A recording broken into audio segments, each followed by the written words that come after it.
starts in 10, 9, 8, 7, 6, 5, 4, 3, 2, 1, go.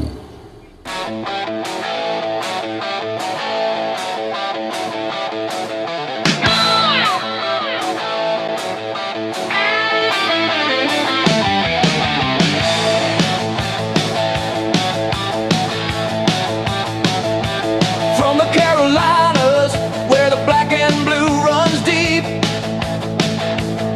Panther Pickle's on the mic, no secrets that he'll keep.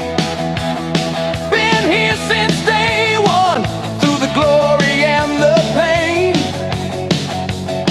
Got opinions sharper than a linebacker's campaign. If you can't handle truth, well, buddy, here's the deal. Shut the hell up. That's how Pickle keeps it real. It's time to deal with it. Every Sunday we ride. Hello, folks. This is Panther Pickle and Deeze Skills. Yes, sir. We We are are. sour and salty, right? We're upset, That's a right? fact. We That's a lost fact, boys. I yesterday, tell you right? what, Deeze Skills, I'm freaking sick of it. I really fucking am. Okay? I'm sick and damn tired of not really a lot. I'm just used to it now. I mean, I could be upset at all the haters. You know, they still call in. You know, every time you listen to the radio, you get online. It's but don't hype him up. But oh, you ain't that good. But oh, shut the hell up. If you don't like the Panthers or you don't like the coach, you don't like the quarterback, go somewhere else. Go cheer for somebody else. We won't miss your ass. Oh, I know what you mean. I keep having that countdown timer break through on my audio. Yeah, if you can close that out. But yeah, there's a lot of fans that I guess kind of got quiet today. Didn't have a lot to say. You know, they've been kind of against the team and the direction of the team, and Right.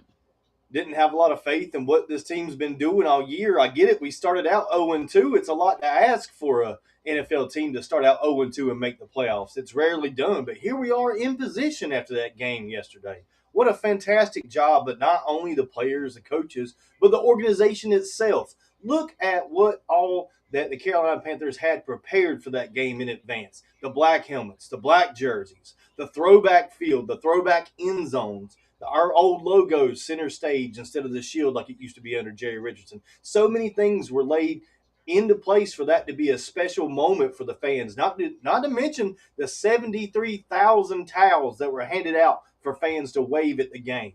You know, just a freebie for the fans. Thank Yeah. you for being here to cheer on this team. I got to shout out the organization, Pickle. What about good planning by Christy? I can't remember her last name. Our president and whatever she is. She got promoted up to something else too. So she did a fine job of making that a special event for the fans. All the players talked all day about how loud that stadium was, how loud the fans were, and just shout out to them. Great planning and great execution by the team. Absolutely.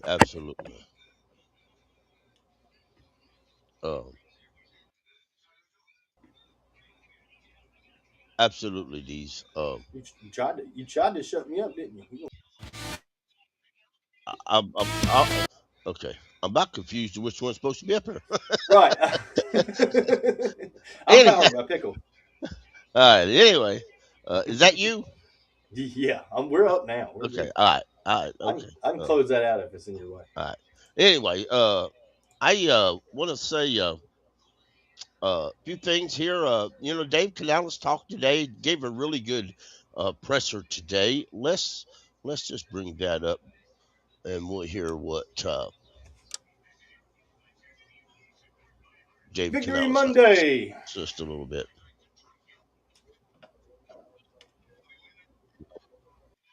I'm hearing it. A couple of Now we can see it. unfavorable field positions. Our defense settled in.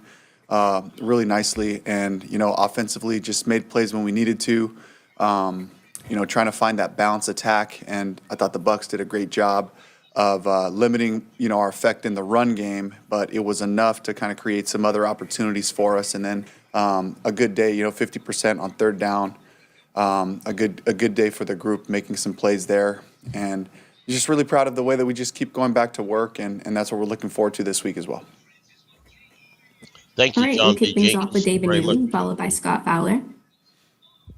Hey, Coach, good to see you today. A few questions about Seattle and specifically Pete Carroll. This is a big game against them this week. How did Pete and that culture that you had there, what sort of influence did that have on your career?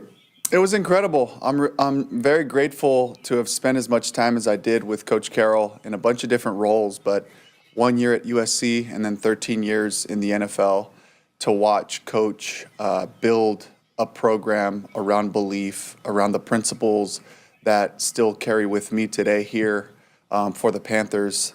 The things that he cared about is what he wanted us to focus on as a staff.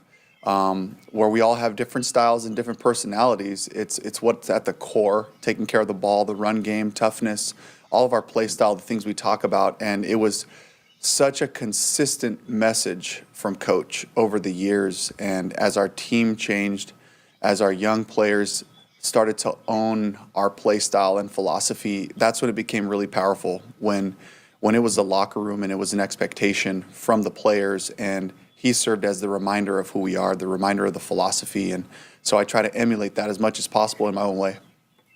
And I know you talked a lot to him last year. This year he's been a little busier with the Raiders.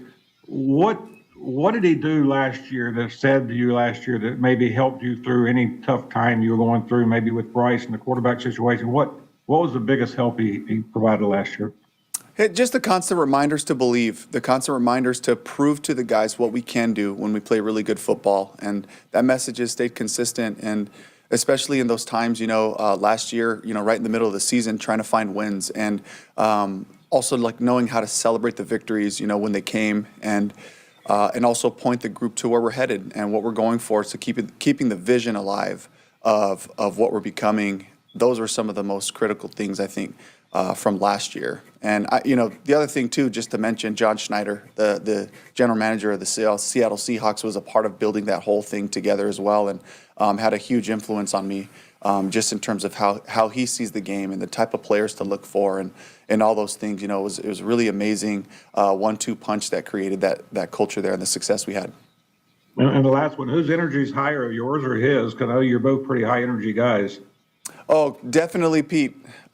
He's like that every day at practice, and he's the first one out there throwing the ball around, running routes, chasing things down in special teams. That kind of energy is infectious, and the part where he really shines too is just creating culture and environment in the building, and the sense of competition, and having competitions happen in team meetings and in different settings, but always trying to push the staff to find an edge to make this. He's like, guys, if we're going to do this and work so hard, let's at least make it fun, and just really adding a lot of color to what we do so that no day felt mundane. There was always something exciting to look forward to in those meetings, and he would throw little curveballs in there, and invite special guests sometimes to come in and share moments with us, and we always appreciated that because it never got stale. It was always fun. It was always exciting.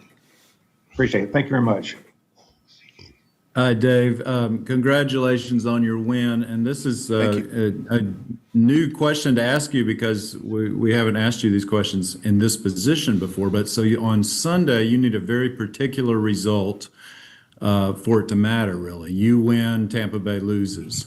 So I wonder, first of all, will you keep an eye on the Tampa Bay score throughout the game? I will not. We can't approach it that way.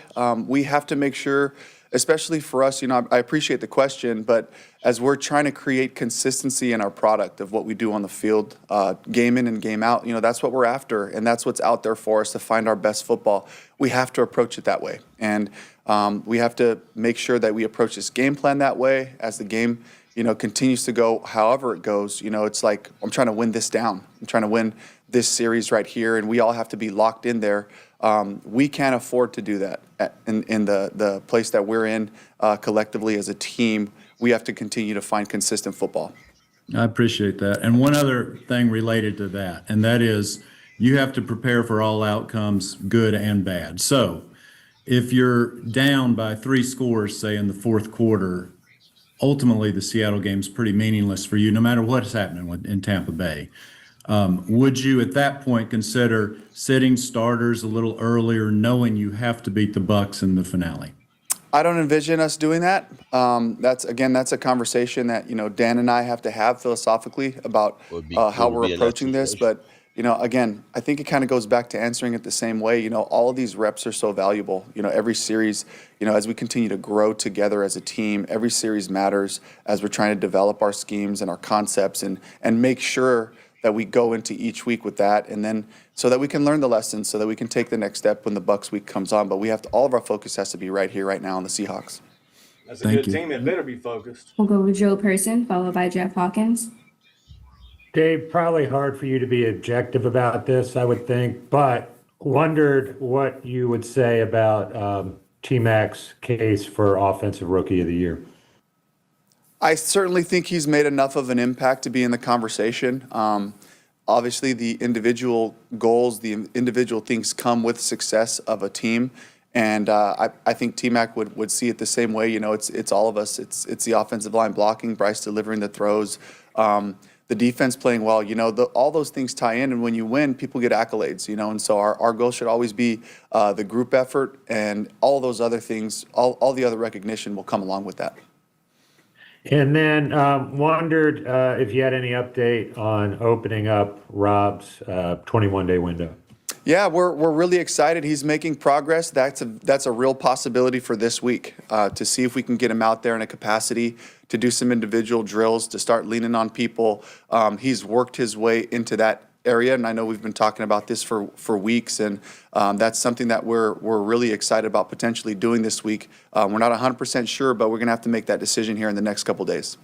He heals fast, don't he? Yep. Hey, good morning, Coach. How are you? Good morning. Hey, I also had a question on award season. Do you think Bryce is the most improved player in the league? I don't know that. You'd have to kind of look across the league. But what I know is I'm just really proud of the progress that he's taking and the type of football that he's been playing. Just really consistently leading us and making sure that we can push our things forward. And for the last 2 weeks, I just saw a guy who's been competing for his teammates, trying to find ways to win. I've been really proud of the way that he's done that and led the group and given us an opportunity really in both games to come out with the win. Yeah, he guided the team to a big win yesterday, despite a running game, with his 2 explosive throws yesterday and going back to the 2, fourth down throws against the Rams. Are you getting more comfortable with calling for more throws outside of the numbers? Absolutely, and that's something that we've grown into, and some of the aggressive nature that we've had this year on fourth down is because of Bryce's ability to execute the plays and to trust his guys to make plays for him. But I love putting him in those positions because he just consistently makes the right decisions. And just one more. Leggett had one bad drop, and he seemed to lose awareness on the sideline in completion. With Moore getting healthy, is he in jeopardy of losing some of his starting snaps? No, he's not. X is a guy that I love. He works his tail off. He would love to have those plays back. I'm sure he'd be up here telling you that for sure. He's a guy we're going to continue to trust that he's going to work through this, in this one game. He didn't come up with the opportunities that he had, but I trust he'll get right back to work. He'll be a part of our game plan this week as well. Thanks, and good luck. Yep, thank you. We have time for a few more. We'll go with Alex Zitlow, followed by Cass. Hey, Dave. So yesterday when we were asking about Bryce Young's ankle, you said that you didn't exactly know what happened on the play that looked like Austin Corbett stepped on his foot. Did you get a chance to look at it in film, and what happened from your perspective? Yeah, just the timing of it. We were a little tight there. You can't drop step when you're on offensive line.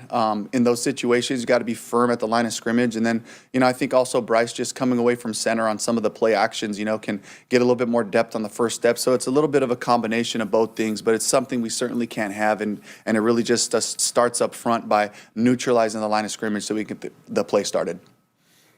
Is Bryce's ankle good to go? Planning on full practicing this week? Yeah, that's the plan right now.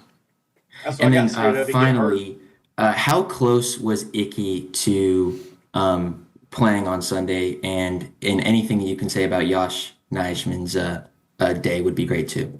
Yeah, Icky was really close. We just didn't feel fully confident that he could execute all the parts of his job. With his inside leg having the injury and knowing he's going to have to post on that leg, versus a power rush, they were a power rushing team. And then just, any type of situation that could come up in the run game, where he might get rolled up on it. We just didn't feel fully confident that he would be able to do his job at his highest level. I feel confident that he'll be able to do that this week, but we have to go put him through his paces and make sure that, he feels great and ready to go. I thought Josh did an excellent job for us. He was solid in the run game, covering people up. In the pass game, he gave us enough time. They got a couple edges on him, but for the most part, he gave us a chance to play winning football. I'm really proud of Josh and the way he stepped in. Great, thanks. Yep. Hey, Dave, how's it going? Hey, He did Cass. play good. I know that understanding that you added a bunch of pieces on defense this year, now that you're kind of towards the end of the season and you kind of compare a little bit last year versus this year, how much has having DB back just made a difference for everybody on that side of the ball?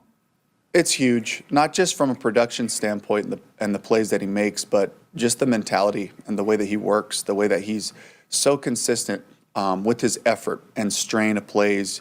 A beautiful picture of it just, last week against the Saints on a screen play that could have gotten a lot more yards. He's coming out the stack, making big hits, and he affects everybody and across the line. To have that kind of effort on a play in and play out basis, just an incredible leader to have, and has been a huge impact on our group. And then just one more real quick. Next Gen had a cool stat this morning that JC was not targeted once on 29 coverage snaps. I guess the DPI negates that play counting. But just as somebody who creates offensive game plans, like how easy/feasible is it to completely avoid a corner for an entire game? It's very challenging, and sometimes you're looking for the next best opportunity to try to take your targets, but there's certain looks where the ball's got to go there, and I'm going to ask my guys, at least speaking for us, I'm going to ask my guys to make plays even when we face some pretty good corners out there. And for JC, I saw him just really just challenging things on a down in and down out basis, and that's exactly right. He should feel that confidence. He's long, he's fast, he's aggressive. He's got a great mind, a competitive mind where he understands concepts and things that are happening. And, I loved watching him in the aggressive style that he played with yesterday. Chase down that run Sweet, in the thank red you. zone. Yep. That was a big We'll time. end things with Mike K. Hey, Dave. Good Hey, Mike. afternoon. When the schedule came out, you were pretty positive about the late bye week. And,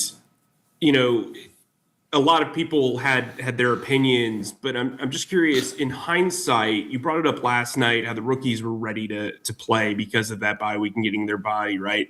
But how beneficial was that late bye week in earnest now that you've blown past it and you've had a couple of games since?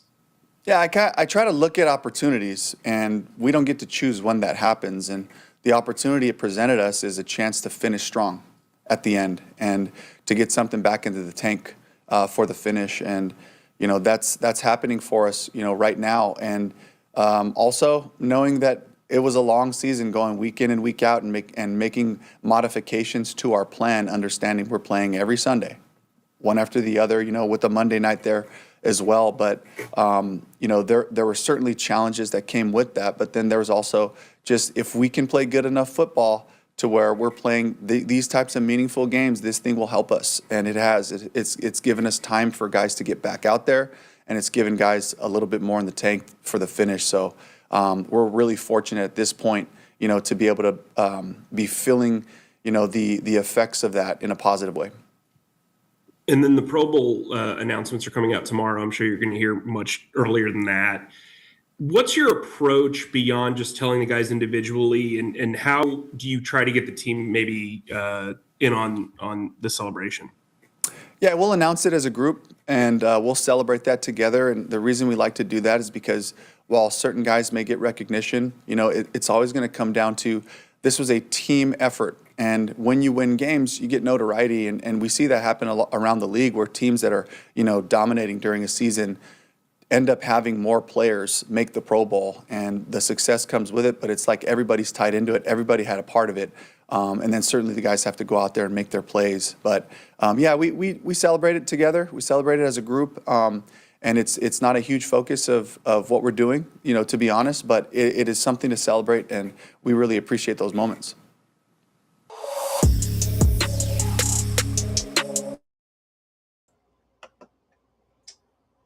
Whole lot there to go through.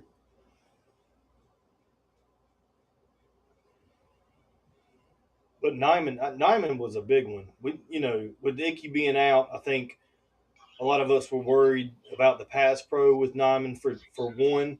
I wasn't worried about the run game. I thought we would run strong with Nyman in there, but that wasn't necessarily the case. But Right. pass pro seemed to be just fine. I mean, there was a few dropbacks where Bryce had all day. Bryce had Right. all day and then some. They weren't going to get to him. Exactly. And he moved around really well. And that's Dee Money, how you doing today, sir? Yo, what's going on, family? What's Blue up? and Black attack, man. I'm still thrilled. I'm still on the high of yesterday evening. Wonderful team win. I think that's one of the superpowers for Dave Canellis. For one, is how he's able to utilize these guys to really buy into being in a team setting, playing for the guy beside them, like it really meaning something to like letting the guy down beside you. And I think that's one of his superpowers. As he mentioned a second ago, just in the simple fashion of how they'll celebrate Pro Bowl selections. Let's do it as a family. Let's do it as a team. If we lose, we're going to lose as a team. If we're going to win, we're going to win as a team. And I think that's just like those nice little pieces of the bricks of the foundation that really sets you up for success, and even being able to be in a position to play meaningful football. And is great. I know there's a lot of people that, are still living with some trepidation because they don't want to get their hopes through the roof. But what they have to understand is, and I was told that this was defeatist to a degree, but as a franchise, we've already won this year in so many areas that those wins are gonna compel us to even greater success from season to season, God's will. So, like for me, I want to see us go as far as we can go. But where we're just at now, I am so extremely proud. I mean, there's so many individual people that we could highlight, but I would prefer, and I feel like I would be doing the team an injustice by doing that on this day. So it's just a shout out to the Carolina Panthers, the coaching staff, the guys that sat there and did not give up yesterday. There were plenty opportunities in that fourth quarter where they could have put their tail between their legs and just let whatever happen. And they chose to put their feet in the ground and fight forward. And anytime, even if it would have been a loss yesterday, even though it would have stung a little bit, I could have not said that I was less proud than I am right now, because one of the biggest things that I've had an issue with our Carolina Panthers in past seasons was the effort, the dog, the fight in the dog, and they've given us more dogs than we can take care of at this present moment. We're running out of puppy chow. We've got to upgrade the dog food now. These guys are getting bigger. The appetite is getting hungrier. And I'm telling you, gentlemen, put it on the books right now. Within the next 2 weeks, one of those games, we're going to have a massive amount of sacks. I don't know if you've seen what I've seen, but the guys are just really like a quarter of a second behind, loving how the hurry is affecting the quarterbacks. But it's only a matter of time when they hungry and that steak is dangling, they're going to catch that steak. It's feeding time soon, boys. Absolutely, Dee Money. That's facts. I feel the same way. while you brought that up, let's look at this. On the snap count, I thought it was interesting. Uh, uh, uh, with Trevor Wallace out, Roseboom took over the green dot and played every single snap on defense. Shout And out to had 10 him. tackles again, yeah. Yeah, and he was everywhere. Uh, Did you know that's the first time in his career he's had back-to-back games with 10 tackles? yeah, that's pretty cool, ain't it? No, it was back-to-back games with sacks. He had a sack last game. He had a sack this game. Right. Excuse me. Wrong thing I said. There was 11 guys playing 67% of the snaps or more. These defensive linemen, Bobby Brown III, played 48%. That's a positive since there weren't any injuries that took these guys off the field. They're locked in with the starting outside linebackers of Nick Scorton and DJ Wanham. And Nick Scorton was everywhere. Bless his heart. Our rookie What a class, game. we're getting so much out of these rookies. But they had some solid rotation. Travis Gibson had 14 snaps, and Princely Yellen had 17 snaps. So this is just in defense. They had more snaps on special teams because Princely is used a lot on special teams. And Gibson, the midseason pick, us as a competent veteran, while Yellen is developing as a pass rusher. He's still a rookie, third round pick. I absolutely think he's going to break records next year. There's no doubt in my mind of that. He can do it. I believe in him too. Right. And also Isaiah Simmons used his third and final practice squad elevation. And just so y'all know, if you're on the practice squad and you get elevated just for one game, you're still on the practice squad technically. And but you can only do that 3 times. Then the team either has to bring you to the active 53-man roster, leave you on the practice squad, or release you. A lot of veterans get released at that point. But hey, who knows what they decide to do. Um I was going to say, maybe they like Simmons. Maybe they end up yeah, signing him. absolutely. Maybe he finds a good home here and he can grow and develop here. Right. And rookie kicker Ryan Fitzgerald is his name. I called him Fritz Perfect, and some people call him Fritz Money, but I call him Fritz Perfect. So he had 11 snaps. When your kicker is getting double digits, that's a good thing. But that is going to leave us to the ESPN as we take a look at the. Well, that ain't what I want to look at. Hang on a minute. That was a mess up. Clicked the wrong ESPN link. Here we are. Yeah, we were watching TV there for a second. Well, here we go. No, we were talking about this before we went live, guys, and Right. this is very telling. Pickle, I'll let you lead into the category you want to go into. I'll just add on. Yeah, this is a really good. These are season stats, y'all. And let's be clear, J.C. Horn, a future Pro Bowler, J.C. Horn, leads our team with 5 sacks or 5 interceptions. Christian Roseboom leads our team right now with 105 tackles. Tedderona McMillan had 924 yards receiving. He's our top receiver, and I do mean top receiving threat by a wide margin. We'll look into that. And Rico Dow is 1,007 yards, so he has went over 1,000 yards. And Bryce has 2,691 yards passing. Shout out to Bryce, young man, with 21 touchdowns. Doing 21 touchdowns, absolutely right. Completion percentage is 63.5. That's really good with 419 attempts.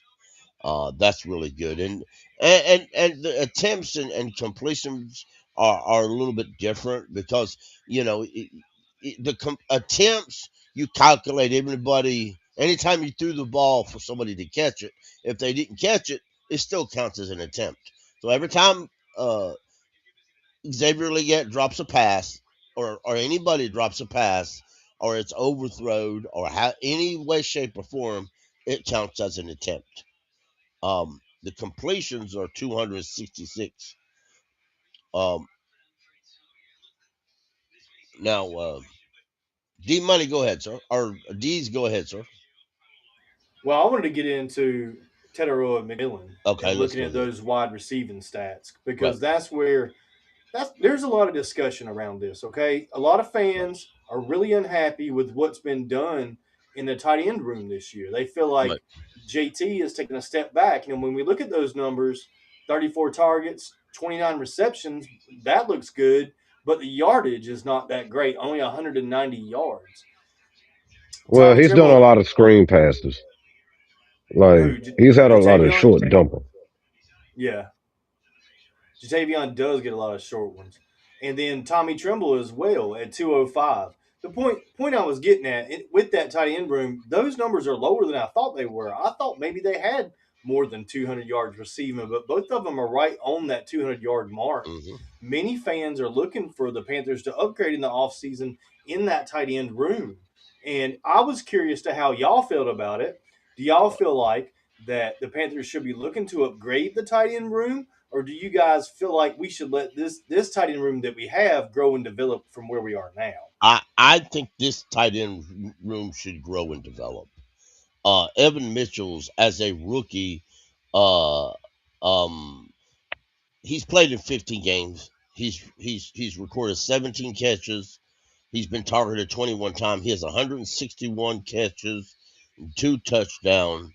Um, Mitch Evans is we all know who Mitch Evans is. He's really growing. He's really learning. If you bring in a big veteran, you're just going to take snaps from him. That's just a fact. It's a shared. It's almost like like you share snaps as running backs. This is like a shared snaps as tight ends. You don't really have a true starter at tight end. And a lot of people are liking Kyle Pitts. A lot of people are really high on Kyle Pitts right now. But let's stop, put a pause on everything, and let's understand where was Kyle Pitts before the last half of this season. Not good. Exactly. I'm not going to take Kyle Pitts because he's looked great the last 3 or 4 games and anoint him a king's ransom in a large contract when he ain't fulfilled the fact that he should have been taken high in the draft to start with. Because I as a fan, if I was GM, I would not do that because you know, I remember athletes who would play real big during a contract year just to get that large contract. Once they get that contract, their production drops back where it normally would be. I'm not Well, interested in doing that. Go ahead, D. well, I agree, but then on another end of it, I disagree. On the end of that I agree with is his performance hasn't probably been up to the grade that people had for him coming into the league with the measurables and talent that he has shown in flashes. But I would also be up for like developing this room since they're already building a synergy with Bryce. Right. But I feel like we would be doing a big injustice to the team and ourselves that if a Pitts was on the market and just really with the versatility of where he can move into the slot at time, just different things you can do offensively with him. Mm-hmm. And with the idea Atlanta might have not been the proper system, who knows? Right. But not even just to say Kyle Pitts. If there is a tight end that has really been proven has been an impact in like doing meaningful football, I would entertain kicking the tires, not more to take snaps from anybody else, but to just elevate the level in camp and in competition to where these guys see here's another level that I've got to go to. It takes me to mind when the Texans brought in CJ Stroud, they brought in Dalton Schultz. And I know at that time they had a young developing tight end room, but the level of play that Dalton Schultz brought to that team was kind of an easier transition for like a CJ Stroud. And we all know that a reliable tight end is one of the best safety blankets that a quarterback can have, young or veteran. So if it's an opportunity where you can add depth to that room, especially with the way our tight ends get banged up, Trimble doesn't play a full season quite a bit. Um, Jatavian's been banged up from time to time, and right now we're letting Mitchell develop, and he looks like he's going to be a nice weapon for Bryce and our offense to have as the future goes. I just don't think that it would hurt to at least kick the tires on some potential free agent tight ends. Because, like, at the end of the day, my biggest thing has always been about building the foundation of this team. And as we're building the foundation, as we start to reach some success, we have to start adding some certain amenities to keep that property value up. And in other terms, means to stay in a competitive situation. So, on one aspect, I get what you're saying because I love the dogs in our tight end room, but I also feel like if there's an opportunity to bring another one that could elevate, or maybe it's a little more veteran that could give a little more tips and techniques to these younger dogs that we got, I'm also for that too. Right, and I understand that. I really do understand that. And I'm I and if we're going to traditionally we'll carry three tight ends. So if we bring in a tight end, somebody got to go. That's just the nature of the beast. Somebody got to Yeah, go. that's pretty true. So Yeah. so would it be Tommy, Tresavian Sanders, or Mitch Evans? It won't be Mitchell Evans. Sanders, I still don't think they like him. They like his skill set. That they are trying to teach him to block. Tommy's already a very capable blocker, probably the best blocker on our team. And as far as the tight end wise goes, And he even with Tommy, I would really experiment like if it came to that scenario where we did find another tight end that we realized could sync well with us. right, I'm not against the idea of Tommy becoming more like a H-back, fullback type of situation with his blocking skill. And Yep. because he can catch a little bit with his right. mobility, he could come out the backfield as I a I, I fullback like there. that. I like that a lot. I really do. I like that a lot. I like that idea. Yeah, But so it's like I know traditionally how we carry things right, that it would probably be, and Tommy probably would be the guy out because of the other two younger guys or whatever. right, But who's to say? I If we don't bring in a guy, you won't hear me crying. I'll say that much because I do believe in the progress Mitchell Evans has made this year. right, And I still think just from the flashes we've seen from Jatavian, that if we can really just get him healthy where he can just go at least a majority of the season just playing, I right. think we'll be okay. Absolutely, I agree. And the list of this to me, the biggest issue, and it's a touchy subject. It absolutely is Xavier Leggett. Um, he's learning, he's growing. There's a lot of things he needs to do better. He knows that. The coaches know that.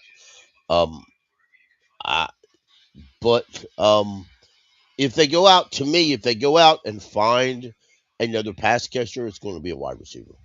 I believe that. You Um, know, Dave was Nowadays, quick to I'm come to sorry. his defense. In the interview, guys, Dave mhm, jumped right in there and said, right, "Nope, he's going to be in the game. He's going to be our number two, and I got confidence in him, and he works hard." Basically, is what he right, said. So that absolutely, And see, for that's me, I don't find it like really touchy because like Excel, I look at it with like any player.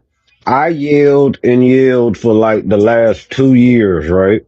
That we needed to give Bryce Young grace. Let's get into year three. A lot of people who loved Bryce wanted, like, let's get to year three. Let's get to year three or whatever, right? hmm So we took a guy at wide receiver. Okay. He was not like Teteroy McMillan or Brian Thomas, where he was like your one, like top two, top three receivers in the draft. We all knew that. But when we looked at the measures of like his size, speed, so forth, it was an appealing prospect. I think with the big major personality that he has, it kind of made it put superstar around him, and he was not ready for the superstar like type of situation. I'm not going to make excuses for Xavier Leggett. He has to get better. His play has to get better. But I have all hope and faith with the way this coaching staff has been doing with players these last 2 years or whatever, that I think that next year he will be better.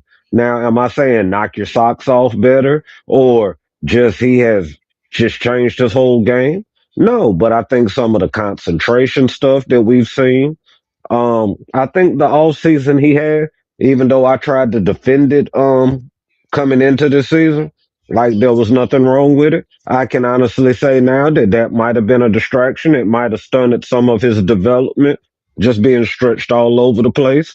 He might have just needed more singular focus.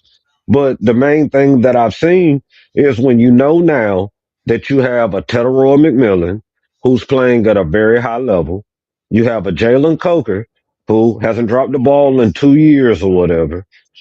This coaching staff in the wide receiver room is doing something right because those guys are, getting available. We're seeing flashes from Jimmy Horn Jr. and such.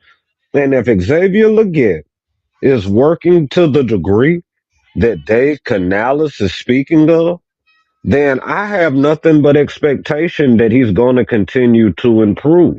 I I just truly do, and I think in some scenarios, and like I said, not making excuses, there has been a little bit of lack of opportunity at times for the fact that I don't think Bryce has trusted him throughout different times of the season. And if you go back to look at film, there has been time when the young man's been open and the throw hasn't been made to him. Now that's more on him because his performance has to register to garner that trust. But I do truly believe that he's going to be able to develop into a good receiver for us. It looks like he won't be that one receiver, but he will be a guy that will be able to contribute for these Carolina Panthers. And I'm still excited about what he could bring. Is it at a point now when we're playing meaningful football? It's now a little more frustrating for a concentration drop or position on the field? Absolutely. But I also feel like one of the best things of development is having to make those mistakes and having to have those issues at times. So I just, when I look at every aspect of this team, like I can't even be negative when we go to the other end of the ball with Nick Scott at this point right now because everybody's covering each other's weaknesses and they're trying to play to their strengths. And it's just a beautiful thing. Yes, sir. And looking at all the receivers on here, it really feels like Bryce is that point guard, spreading that ball around to whoever's available at the time or whoever's on the field at that time. Right. And one of the things in these numbers for receivers that's the most telling to me is the yak yards. We have next to no yak yards other than McMillan, Dowdle, and Hubbard, and that's it. I mean, we need guys to make plays out here. And I remember there was a game this year where they talked about that afterwards. The wide receiving core, they said they kind of huddled up and they talked about it together that they needed to make plays for the team and for the quarterback and get those yak yards. And that, I don't know, it's a telling stat. And I see why fans are kind of down on some of this stuff because once you get past T Mac, I mean, there's just not a whole lot that stands out to you, and we're at Right. the end of the season. And Exactly. we need I agree. somebody just to step up and show that they're ready to really help this team and help this offense take a step forward. And some guys, Absolutely. people got their favorites. People might Yeah. like Coker better than everybody else, or they might like Excel, or they might like Evans better than Trimble, and they may like JT. And that's a lot of the conversation that I'm hearing. So I'm glad that we got into the numbers and kind of dug through it tonight and looked at it because the main thing is it's T Mac and there's nobody behind him. It's really kind of spread around. It's like 200 and 300 yards, and we need somebody on this offense to step up and become a weapon, develop into that weapon that Bryce Young, Dave Canales, and this Carolina Panthers team needs going forward, Pickle. Absolutely. And before I forget, y'all, an interesting show. As you watch your Monday Night Football game tonight, turn your phone or your tablet or your computer, or if you truly want to, turn your TV over to ESPN2. Now you're saying, Panther Pickle, you're doing a Panther podcast. Why are you talking about that? Well, let me tell you why. Because Luke Kuechly, our Luke Kuechly, is going to be on there with Dan Everlowski and a few others, and they're going to go over the game as they go, and they're going to go over the analytics. They're going to go over uh, uh, Luke's going to go over the defensive alignment. He's going to talk about the defensive stops and some of the play callings and a whole bunch of other stuff that's probably well over my head. And I'm going to watch that tonight just to let you know. Y'all should check that out. Might be interesting. Real quick though, before we get off these stats, I want to check out the defensive stats. And shout out to Ryan Fitzgerald, who actually has 2 tackles, as it says, 2 total tackles. He had a solo tackle and assistant tackle. Did not know that. He can That even ain't good. It don't need to be him. Right. If he tackled somebody. Well, I think one of them he pushed somebody out of bounds. Good for him.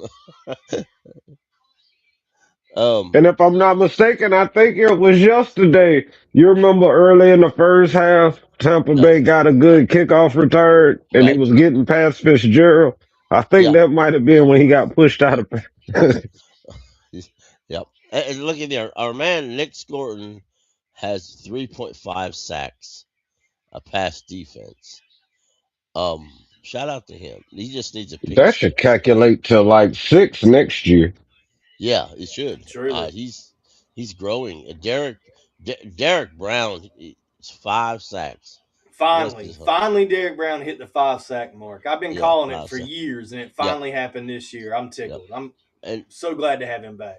And Ashawn Robinson, the one guy many Panther fans want to cut, it had 2.5 sacks.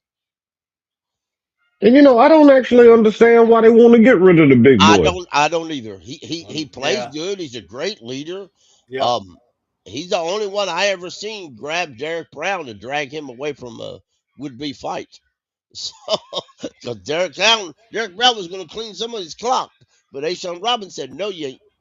And he's the only one I ever seen be able to do that. So he grabbed that guard yesterday by the throat, drew a penalty from. Yeah, that was pretty cool though. Yeah, it was kind of cool. It was kind of Undertaker-ish. Yeah. Yep. And Travell Wharton, our free agent, has 2 sacks. But Roseboom has 2 sacks. And Wallace has 2 sacks. And one of them has 2 sacks. And Princely has 1.5 sacks. All this together, y'all, we have a grand total of 25 sacks, which is second worst in the NFL.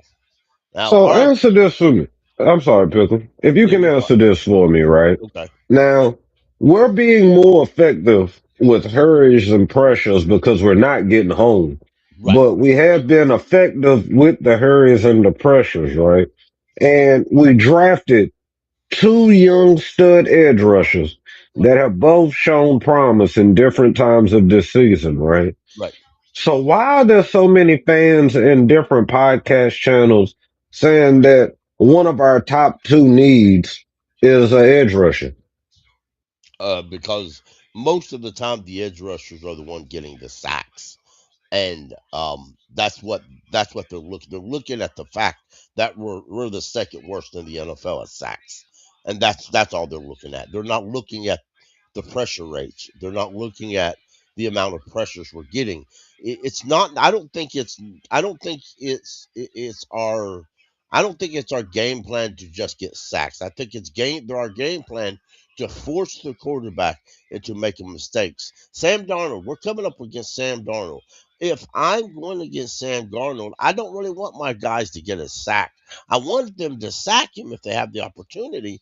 But if they can make him make a mistake with that ball and one of our guys can pick it or he can fumble it, that's what I want to see.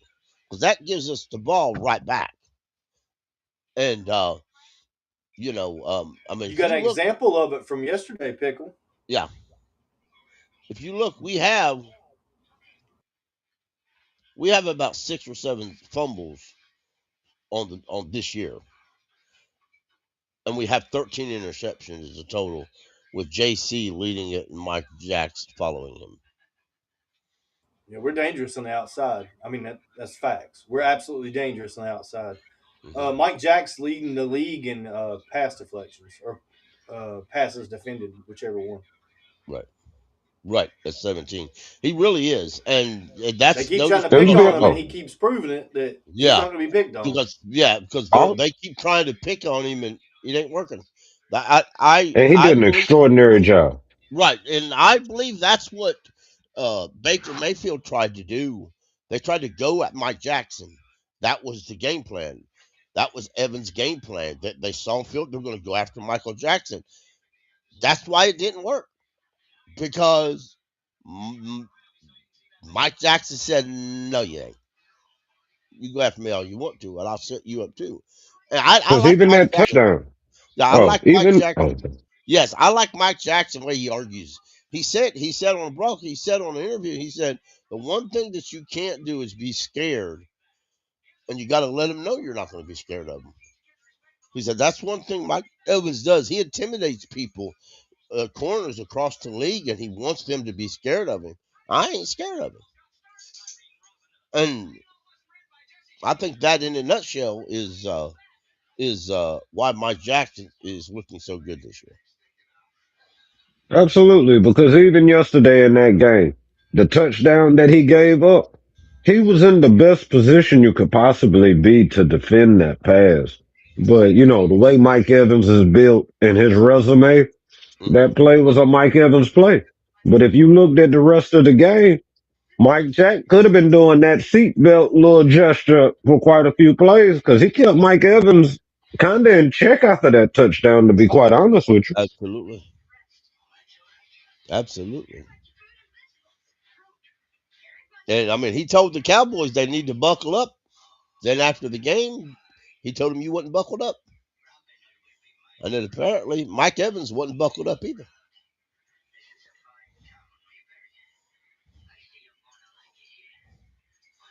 I think I think another thing, and I think I said it with you on the space last night or while we was watching the game.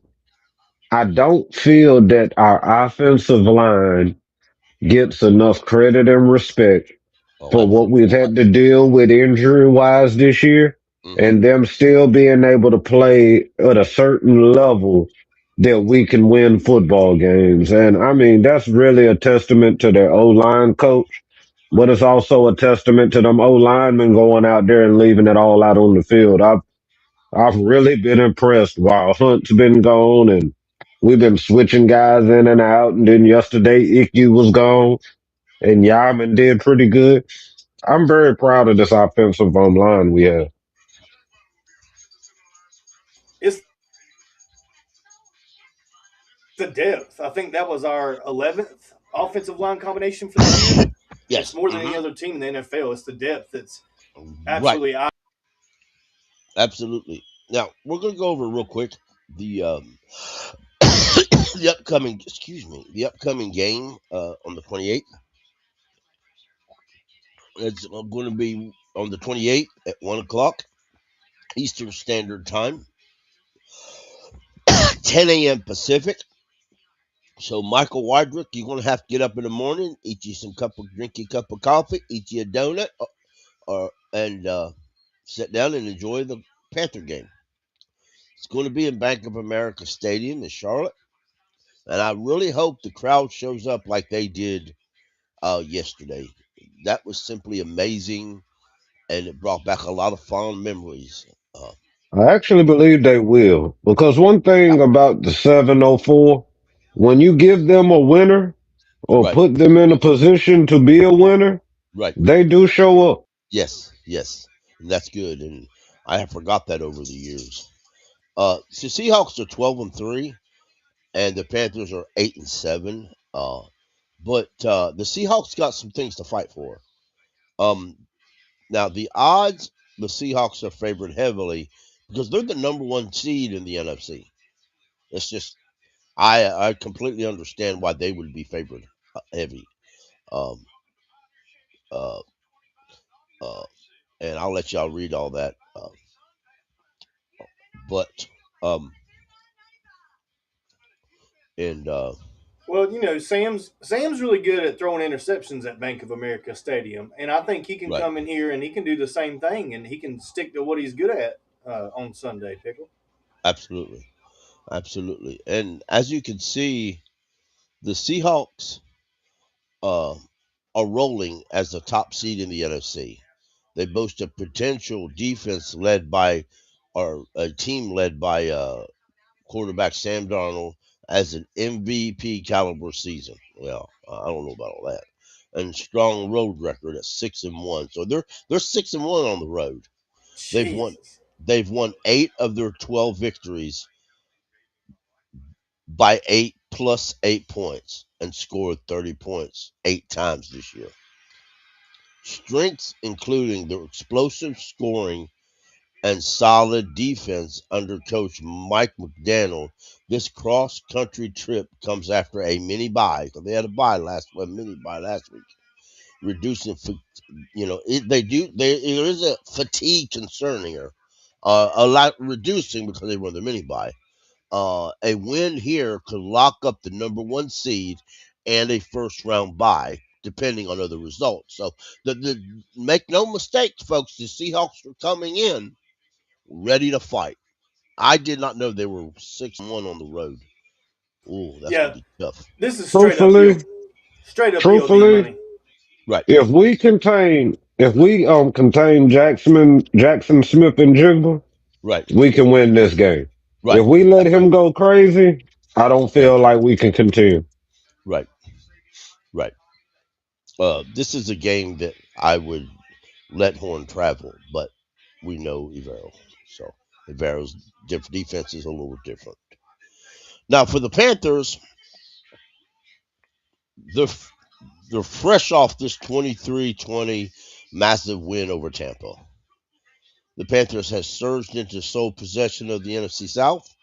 Bryce Young is playing competent. Rico Dow is 929 yards rushing, 5 touchdowns, power game. The defense has stepped up in key moments. Interception versus the Bucs. They're 5-2 at home this season, but face a meddling defense. 24 in DVOA entering week 16, allowing a high yards EPA per play.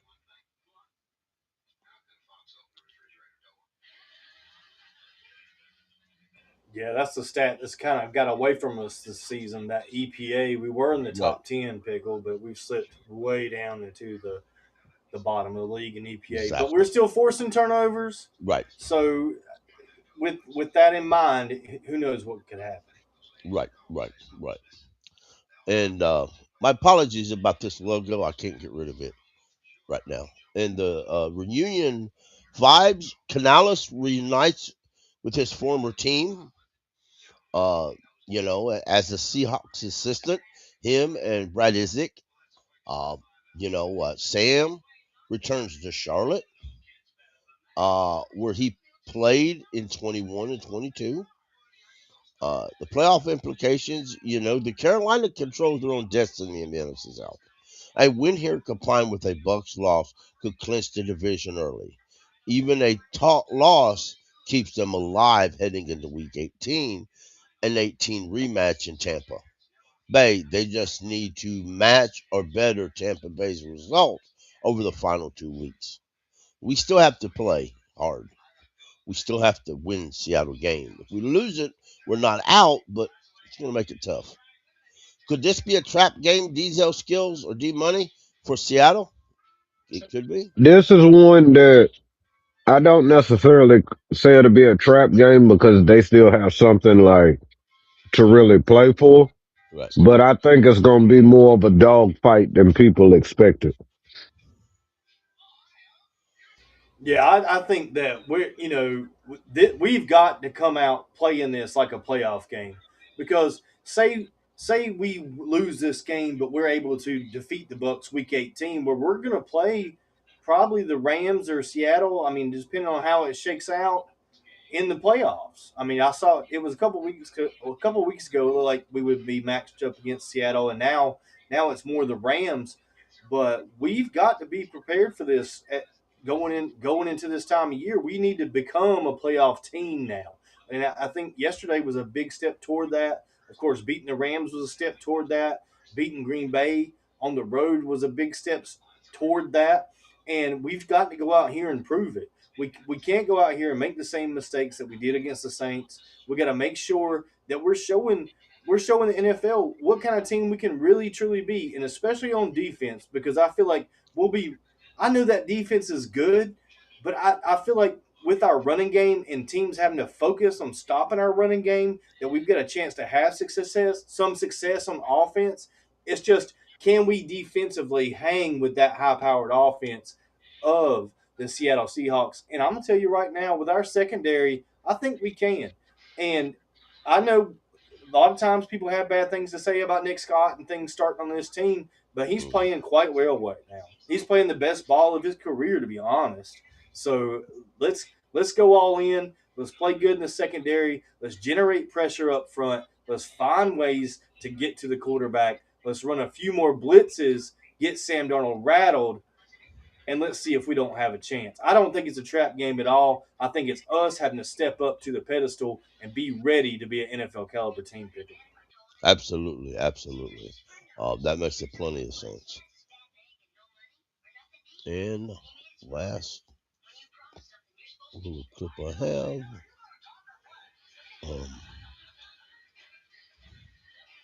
is the keys to the game. The keys to the game for the Panthers is forced turnovers. Darnold can be inconsistent, leaning on the run with Dow, and protect Young to pull off the upset. We are real good at upsets. Home crowd energy could be huge. For the Seahawks, they need to exploit Carolina's defensive vulnerabilities with big plays. Avoid the gifts on the offense to cover the spread comfortably. Prediction trends. The models heavily favor Seattle. One simulation was 24-17.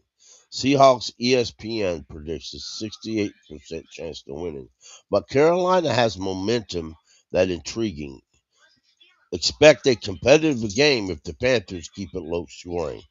Keep pounding, folks. That's what I'm going to say. Yeah, that part. If we keep it low score and force them into a slugfest, it's exactly what we did with the Rams. We just went blow for blow and Right. hung around to the end of the game and just put the ball in Bryce's hands. Shout out to Bryce with his 12th come from behind drive to win the game, 12th game winning drive. I mean, he's really becoming a master of that quickly. I mean, he's at the top of the league or tied at the top of the league for that this year. No quarterback's been more clutch or hardly any has been more clutch than Bryce has this year. And that's what we're good at doing, just kind of hanging around, staying in the battle, making it a slugfest. And when the game's on the line, we give it a number 9. Absolutely. Absolutely. And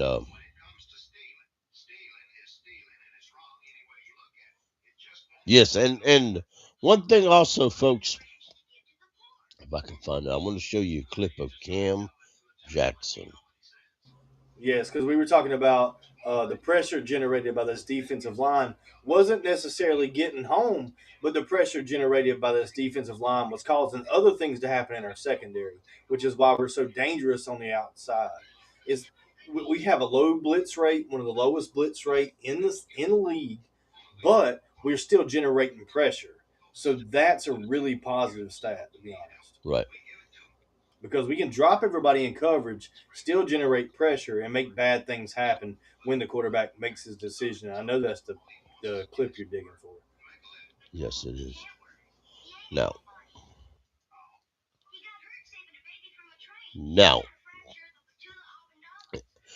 this is the clip of Ransom intercepts the ball, but I want y'all to.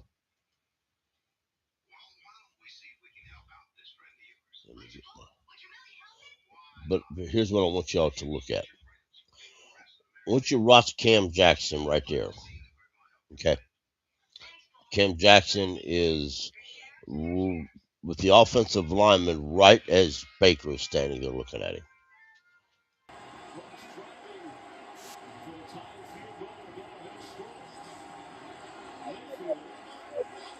Them big old strong hands almost got Baker. Now uh, that's developing and learning and growing. And he's a big guy. I think he'll be a hard horse to deal with in the future. He's just starting to get things together. Yeah, you spent a lot of games inactive this year, and he finally got the opportunity yesterday on the field, and he made it count.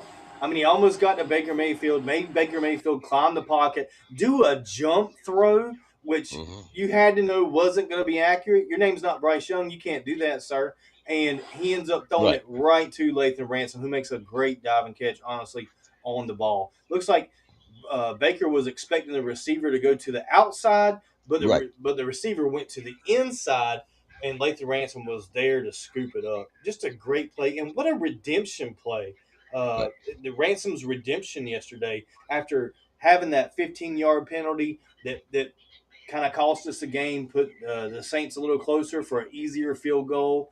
It was kind of a garbage call. We've talked at length about that last week, of course, and it was a bad look for Ransom. But here, when we needed him the most, he was there for the Carolina Panthers, coming through to make a big play. And it was just a couple weeks ago against the Rams where he had a sack as well. So all these picks, it doesn't matter which one you want to talk about. T-Mac had a great game yesterday. Nick Scorton had a great game yesterday. Princely, maybe not highlight plays, but Cam Jackson, Lathan Ransom, Mitchell Evans, the list goes on. Jimmy Horn, all factors in this game yesterday. Shout out to Dan Morgan. Let Dan cook, Pickle. Let Dan cook. All these picks are making a difference for the Carolina Panthers. Absolutely. And you know what picks do we? I mean, it's that's just the truth of it. We have such a good we are so good at well, hello Cole, how are you, sir? I've been locked into y'all the whole time. I thought I was on unmute. I've been in here for probably 40 minutes. What's happening? What's up, sir? What up, dog? Y'all were spot on though. I'll just kind of trickle on everything y'all were talking about since I've been in here. Okay. I think the tight end room is cool, man. I really don't want another tight end. I feel like we have tight ends that do different things and they all contribute. Maybe not so much in the box score, but I love Tommy Trimble as a boxer, a blocker. I think he does a good job doing that, so I don't want him going anywhere. I think Mitchell Evans is ascending. And I think yesterday could be a good start for JT Sanders. Maybe he gets hot here at the end of the season, going into the playoffs. So I honestly think we're good there for the most part. This feels like it's low on the priority list for Dave Canales. Yeah, it needs to be. We're not running those tight ends up the seam a lot. We're not running those tight ends deep downfield much. We've seen other offenses do that. The Frank Reich offense did it, unfortunately, and so did Ben McAdoo. But we're not seeing it as much with Canales. It more is close to the line of scrimmage and that safety blanket, like you were talking about, Dee Money. Exactly. And this right here is our that's not all. Never mind. We'll not use that one. Well, we'll just talk about briefly. This, this is not the list I wanted.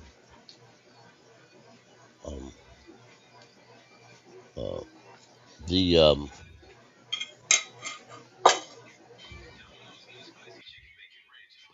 here's the list we use. Sorry, folks. I didn't have this prepared.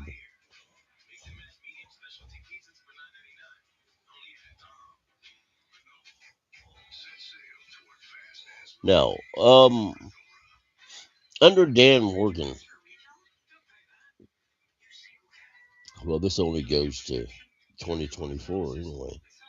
But if you look at the 2024 draft class, about all these guys are having key. Now, Jaden Crumity is on the practice squad. Charles Smith Wade is very active. He's our nickel corner. Jatavian Sanders, we talked about him. He's active. Wallace was hurt, but he's been very active and is our starting linebacker.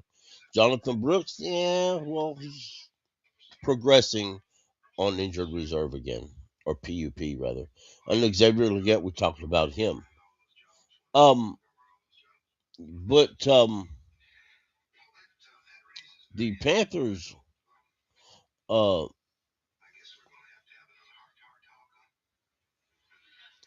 Panthers, draft picks themselves, with Tedderone and McMillan, just really looking well. Nick Scorton, we all think he's going to be great. Princely Yellen was a 3rd round pick.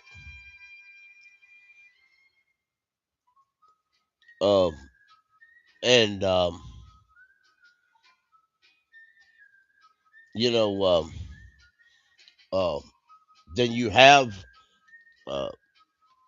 Lathan Ransom. You have the running back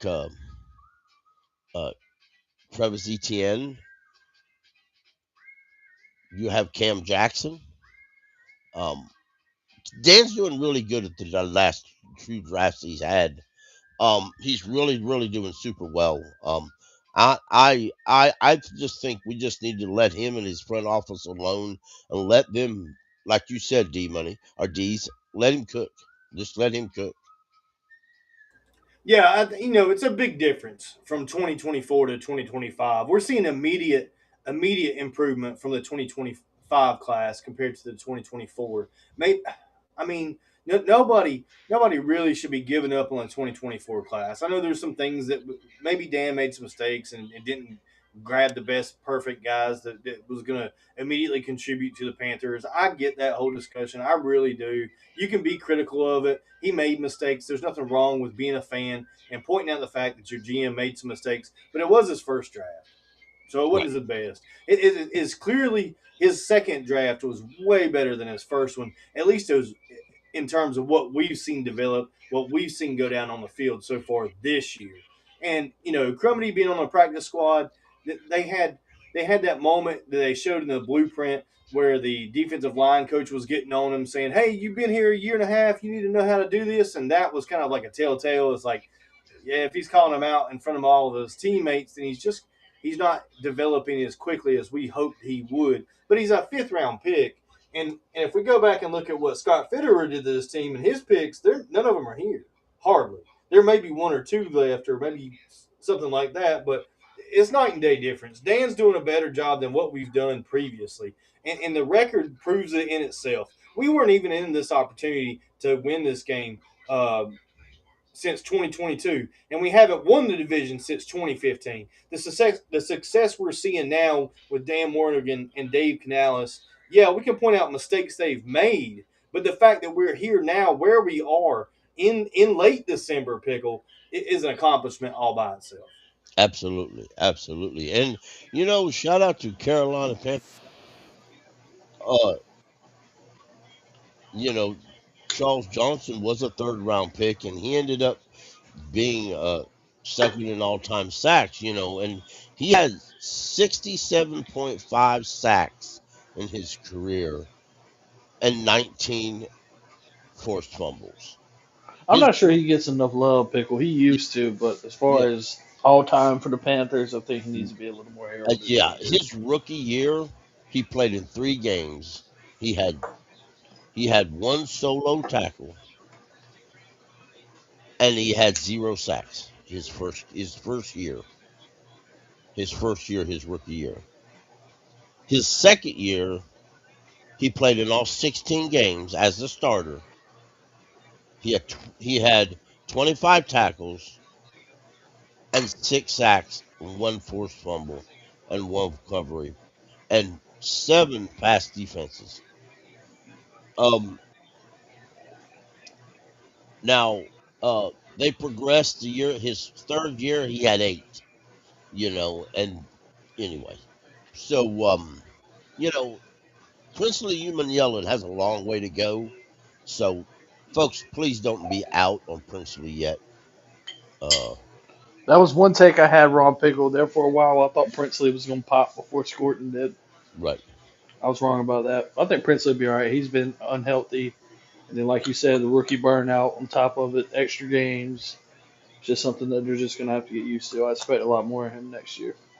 Right. It's crazy though, Cole. I really like Scorton. I even like his interviews. I like it when they talk to Scorton. I like I how do he too. I like how he talks. He just sounds so like it's such a smart dude. Like he's a student of the game as a rookie.